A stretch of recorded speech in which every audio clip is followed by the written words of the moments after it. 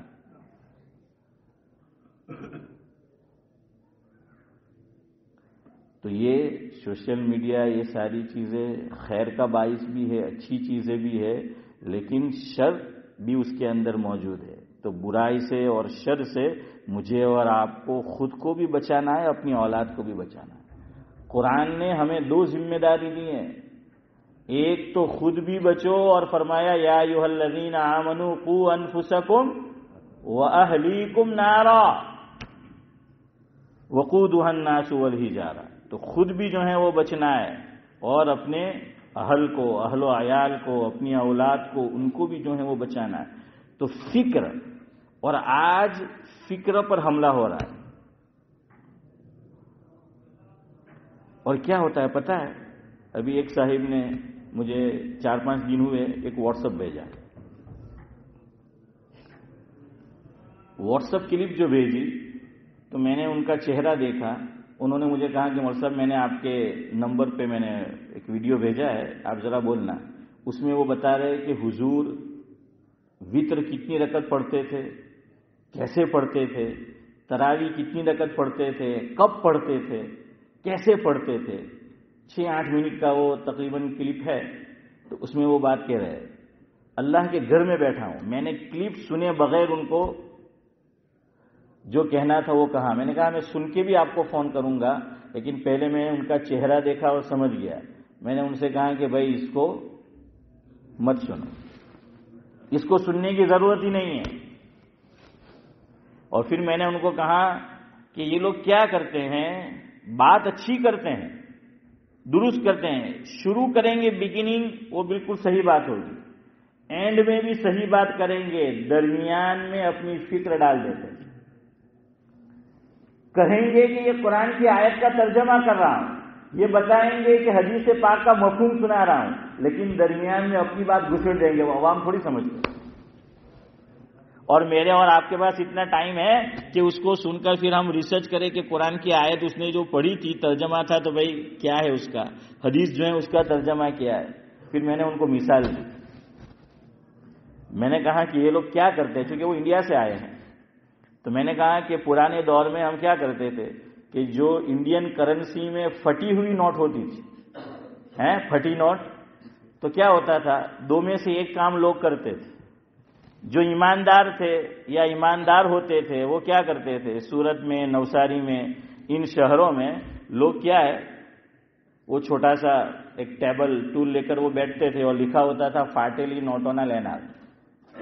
کیا لکھا ہوتا تھا؟ فاٹیلی نوٹونا لینار. 10 کی نوٹ ہے پھٹی ہوئی تو وہ آپ کو 10 نہیں دیتے تھے. کتنے دیتے تھے؟ ہاں جو بھی بہرحال، لیکن کچھ اس میں کمی کر کے دیتے تھے. تو آپ کو تو جو ہے نقصان ہوا بظاہر، لیکن اس نے ایمانداری کا کام کیا. دوسرے جو اپنے آپ کو اسمارٹ سمجھتے تھے کہ نہیں معلوم، لیکن سمجھتے اپنے آپ کو اسمارٹ، تو وہ یہ کرتے تھے، بینک سے جا کر بینک میں کھاتا ہے تو نوٹ لے کر آئے کڑکڑتی ہے، ہاں کڑکڑتی کہ نہیں، ایک دم کڑکڑتی. اب یہ جو پھٹی ہوئی نوٹ ہے تو چند اچھے نوٹ اس میں سے نکال لیے اور جیب میں رکھ لیے یا گھر میں رکھ لیے. شروع میں بھی کڑکڑتی نوٹ، نیچے بھی کڑکڑتی نوٹ، اور درمیان میں کیا رکھ دیے؟ پھٹے ہوئے نوٹ.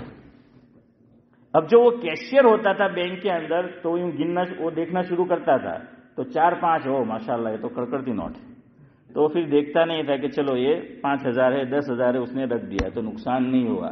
اس نے کیا کر دیا؟ درمیان میں اپنی نوٹ ڈال دی، اپنا فائدہ حاصل کر لیا، اپنا مفاد حاصل کر لیا.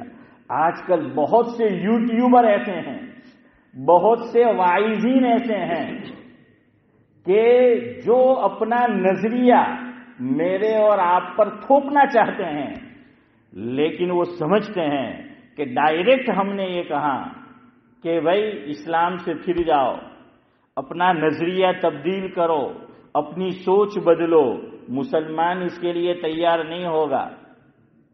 تو اس لیے وہ مجھے اور آپ کو گمراہ کرنے کے لیے یہ کرتے ہیں کہ قرآن کی آیت لیں گے، حدیث لیں گے، مفہوم سنائیں گے، درمیان میں اپنا نظریہ پیش کر دیں گے.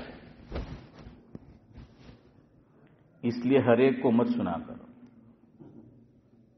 سمجھ آیا؟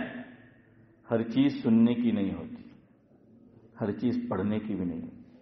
اللہ تعالیٰ نے، حضور نے خود فرمایا کہ بعض بیان کیا ہوتے ہیں؟ جادو کا اثر رکھتے ہیں. ان من البیان لسحرا. تو بعض لوگوں کو گاڈ گفٹڈ ہوتا ہے کہ وہ چرب لسان ہے، زبان بہت اچھی ہے، بولتے بہت اچھا ہے، اپنے معافی ضمیر کو ادا کرنے کا سلیقہ ان کو بہت خوب آتا ہے. اب ایسے لوگوں پر، ایسے لوگ جو دین کو نقصان پہنچانا چاہتے ہیں ڈھونڈتے رہتے ہیں اور پیسے دے کر اپنا اعلی کار بناتے ہیں. ابھی جو بابری مسجد کا قضیہ پیش آیا تھا، آپ کو معلوم ہے کتنے برسوں کے بعد جو ہے اس کا ججمنٹ آیا، ریزلٹ آیا. میں حیران رہ گیا پڑھ کر.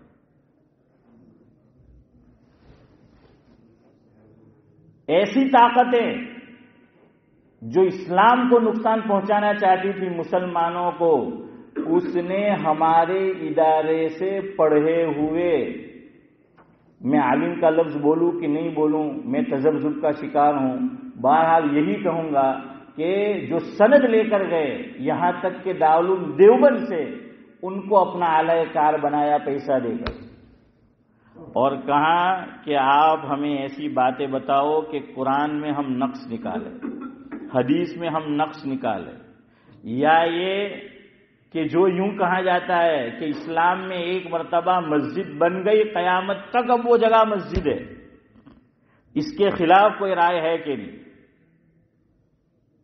حضور نے فرمایا نا، اس کی طرف بھی آقا نے اشارہ کر دیا تھا بہت پہلے کہ یصبح الرجل مؤمنا ویمسی کافرا ویمسی مؤمنا ویصبح کافرا یبیع دینہ بعرض من الدنیا یا بعوض من الدنیا او کما قال علیہ الصلاۃ والسلام. آقا نے فرمایا مفہوم یہ ہے کہ دور ایسا آئے گا کہ آدمی صبح میں مومن، شام میں کافر، شام میں مومن، صبح میں کافر. اس میں بھی یہ فکری ارتداد ہے، فکری ارتداد. یہ چیزیں ہم پہ اثر انداز ہوتی ہے، جو ہم سنتے ہیں، پڑھتے ہیں، دیکھتے ہیں. یہ ہمارے ایمان کو اندر سے کھوکھلا کر رہی ہے، یہ ہمارے اندر شک کا مرض پیدا کر رہی ہے. تو ایسی چیزیں نہیں سننی چاہیے. تو لوگ بک گئے باقاعدہ وہ ہمارے ایک اکابر کا جو ہے وہ مضمون، انہوں نے کہا کہ بالکل یہ 100% بات صحیح ہے کہ ایسے لوگوں کو خریدا گیا، پیسے دیے گئے اور اپنا الو سیدھا کیا گیا، اپنا مفاد سیدھا۔ حضور نے فرمایا کہ کس کی وجہ سے؟ پیسے کی وجہ سے۔ ہاں وہ ہوگا۔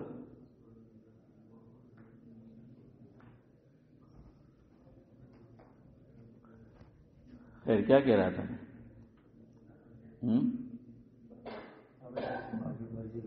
وہ تو ہو گیا۔ خیر بہرحال تو یہ سوچ ہاں میں یہ کہہ رہا تھا کہ وہ درمیان میں وہ نوٹ رکھ دیتے ہیں اور وہ اپنا مفاد اور اپنا فائدہ کیا ہے وہ حاصل کر لیتے ہیں۔ پھر میں نے ان صاحب کو کہا کہ اب آپ سنو، انہوں نے سنا تو کہا کہ بالکل بات ویسی ہی ہے۔ بات کیا ہے؟ ویسی ہی ہے۔ اب میں آپ کو دو ہمارے اکابر، ہمارے بزرگوں کے نام سناتا ہوں۔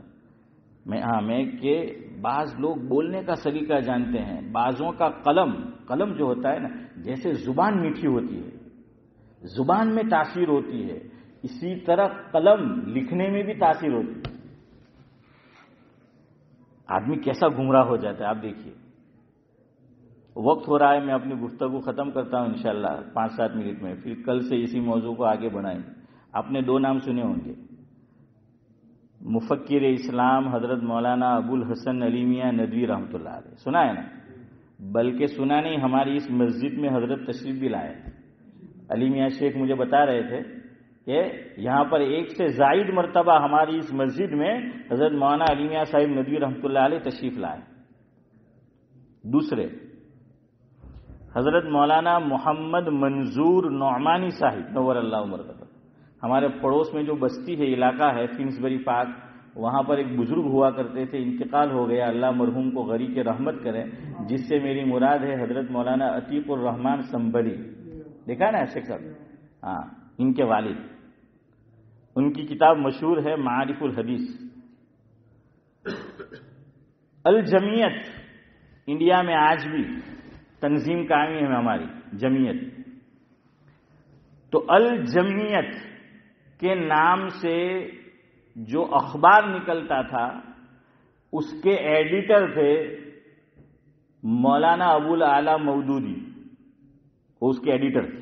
انہوں نے پہلے ہمارے یہاں کام کیا ہے، جمعیت میں کام کیا ہے، الجمعیت میں جو اخبار نکلتا تھا، لیکن ان کی سوچ بدلنے لگی۔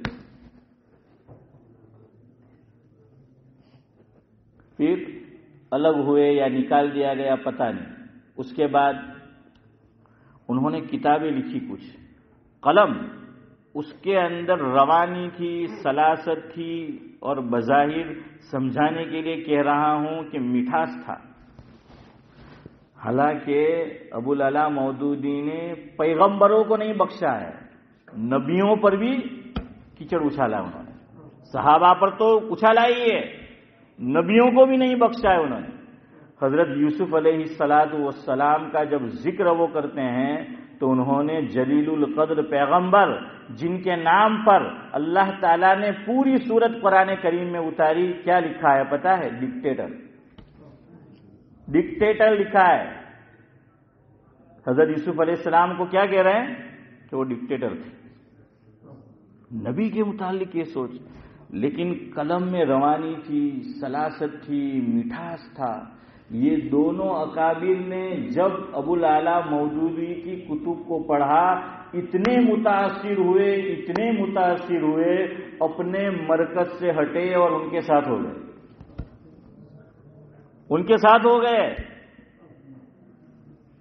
فکری گمراہی کا شکار ہو گئے، اس نظریے کا جو ہے وہ شکار ہو گئے۔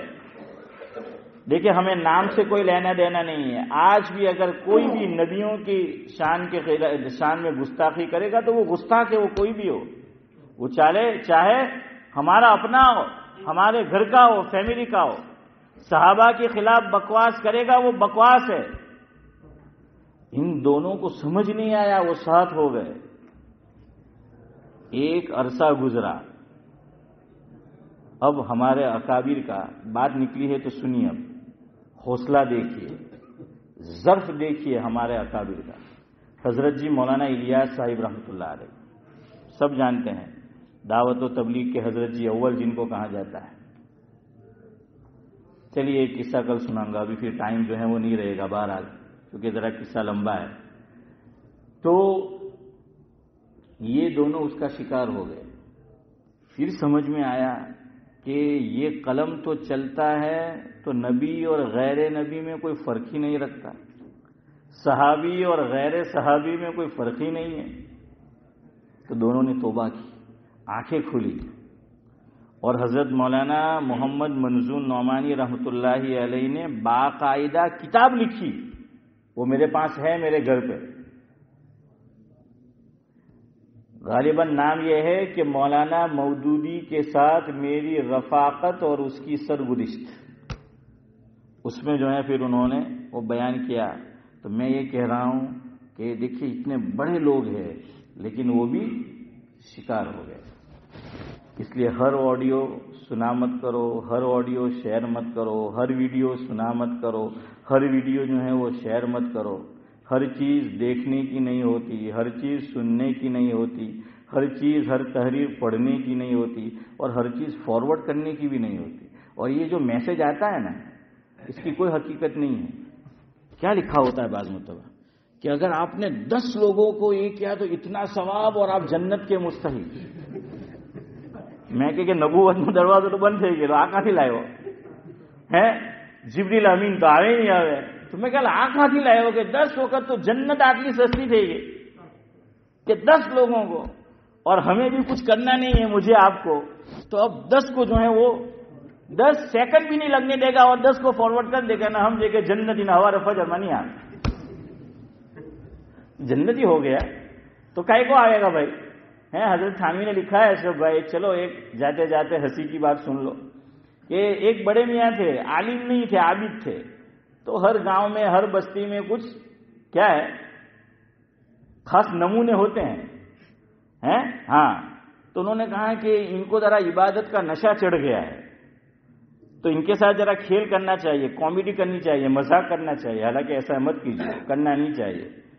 تو گھر کے پیچھے درخت تھا ان کے، تو درخت پہ چڑھ گیا، اور تہجد ماشاءاللہ بڑے میاں پڑھتے تھے، ساری نمازیں پڑھتے تھے، نوافل بھی تہجد بھی۔ تہجد میں اٹھا، یہ بڑے میاں اٹھے، وہ درخت پہ چڑھا تھا، اور پیچھے سے اعلان کرتا ہے کہ میں جبریل امین ہوں، اللہ نے مجھے بھیجا ہے آپ کو ایک میسج دینے کے لیے، آپ نے بہت ساری عبادت کر لی، اللہ آپ سے خوش ہوا، اب آگے آپ کو عبادت کی کرنے کی ضرورت نہیں ہے۔ وہ اعلان کیا اس نے، حضرت تھانوی نے لکھا ہے۔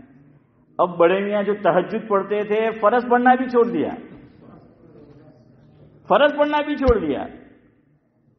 1 دن ہوئے، 2 دن ہوئے، 3 دن ہوئے، جو آدمی مسجد میں آتا ہو پھر نہ آئے تو ہم پوچھتے ہیں نا کہ بھائی فنا جو ہے وہ نظر نہیں آ رہا، کہاں ہے؟ بیمار ہے، کہیں گیا ہے؟ تو پوچھا کہ بڑے میاں نظر نہیں آتے، کہیں گئے تھے کہ نہیں؟ گھر پہ ہی ہے۔ بیمار ہے کہ نہیں؟ بیمار بھی نہیں ہے۔ تو وہ جس نے اعلان کیا تھا نا وہ بھی گیا ساتھ میں ان کے پاس ملنے کے لیے کہ بڑے میاں کیوں نہیں آ رہے؟ تو کہ اب کہنے جیسی بات نہیں ہے، تو کہ نہ کہو نہیں اب، تو کہ چلو اب تم بہت اصرار کرتے ہو تو اب کہتا ہوں۔ تو کہ اصل میں یہ ہوا یہ کہ چند دن پہلے تہجد کے ٹائم پہ جبریل امین تشریف لائے جبریل امین جو ہے وہ تشریف لائے تھے ہمارے گھر کے پچھلے حصے میں، اور وہ اعلان کر کے گئے کہ بھائی تم نے بہت عبادت کر لی، اب آگے عبادت کی ضرورت نہیں ہے۔ تو اس لیے اب میں نے آنا چھوڑ دیا۔ تو اس کے منہ سے ہنسی نکل گئی جس نے یہ کیا تھا، تو بڑی میاں سمجھ گئے اور ڈنڈا لے کے دوڑے کہ بھائی اس نے کیا ہے مذاق جو ان کے، حالانکہ قرآن نبی سے کیا کہہ رہا ہے، وَاعْبُدْ رَبَّكَ حَتَّى يَأْتِيَكَ الْيَقِينُ، قرآن کی آیت ہے۔ اللہ فرما رہے ہیں نبی سے مفہوم میں آپ عبادت کرتے رہیے یہاں تک کہ آپ کو یقین آ جائے۔ یہاں یقین سے مراد موت ہے، یاد رکھنا۔ میں نے سنا واللہ عالم صحیح بات ہے کہ نہیں، ترکیہ کی طرف ایسا گروپ ہے ایک بعض لوگوں کا کہ ان کے ہاتھ میں تسبیح ہوتی ہے، وہ نماز نہیں پڑھتے، وہ خالی ذکر کرتے ہیں، نماز وغیرہ نہیں پڑھتے۔ کیوں؟ کہ اللہ نے فرمایا ہے وَاعْبُدْ رَبَّكَ حَتَّى يَأْتِيَكَ الْيَقِينُ، عبادت اس وقت تک کرنی ہے جب تک یقین آ جائے۔ ہمیں یقین آ گیا، اب ضرورت نہیں۔ ارے یہاں یقین سے مراد کیا ہے؟ موت ہے۔ اللہ فرماتے ہیں کہ عبادت کرو یہاں تک کہ کیا آ جائے، تمہیں موت آ جائے۔ بہرحال میرا پیغام جو ہے آپ سمجھ چکے ہوں گے، اللہ کرے کہ آپ سمجھے ہو۔ جہاں سے میں نے بات شروع کی تھی وہیں پہ ختم کرتا ہوں۔ اپنے مرکز سے اگر دور نکل جاؤ گے، اپنے مرکز سے اگر دور نکل جاؤ گے، خواب ہو جاؤ گے، افسانوں میں ڈھل جاؤ گے۔ اپنی ہی مٹی پہ چلنے کا سلیقہ سیکھو، سنگ مرمر پہ چلو گے تو پھسل جاؤ گے۔ سبحان اللہ بحمدہ، سبحانک اللہم وبحمدک، نشہد ان لا الہ الا انت